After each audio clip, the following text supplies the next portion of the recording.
Peut-on regretter de tomber en panne d'essence lorsque l'on a refusé de faire le plein? C'est un peu ce qu'a fait la ministre de la Santé, Agnès Buzyn, hier soir au Sénat, à propos du chlordécone.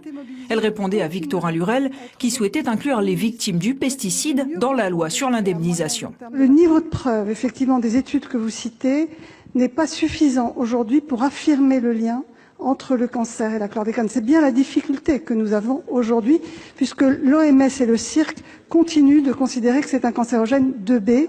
Donc sur le plan scientifique, c'est la raison pour laquelle nous avons de façon volontariste, et quand j'étais à l'INCa, j'ai financé ces études, essayé d'aller plus loin dans la connaissance des effets secondaires de la chlordécone sur le territoire antillais. Mais ce qu'a oublié de dire Agnès Buzyn, c'est que si elle a en effet, en tant que directrice de l'Institut national contre le cancer, financé le démarrage des études, c'est également elle qui leur a retiré ce financement.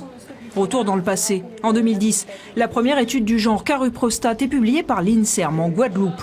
Les équipes scientifiques suivent pendant 3 ans 700 hommes diagnostiqués d'un cancer de la prostate. Les résultats sont sans appel. Dès qu'apparaît une élévation du chlordécone dans le sang, vous élevez votre risque.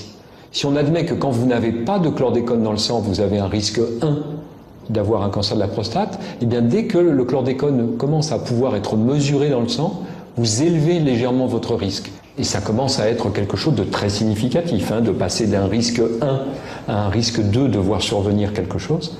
C'est un événement très important. 2 ans plus tard, une autre équipe à Angers parvient, elle, à expliquer le mécanisme par lequel le chlordécone favorise le développement des tumeurs. On a pu cibler une des nombreuses étapes du développement tumoral et comprendre comment ces toxiques favorisaient la croissance tumorale en agissant directement sur la formation de nouveaux vaisseaux. L'équipe de l'INSERM souhaite aller plus loin. Il n'y a qu'un seul pays avec les mêmes conditions d'exposition, la Martinique.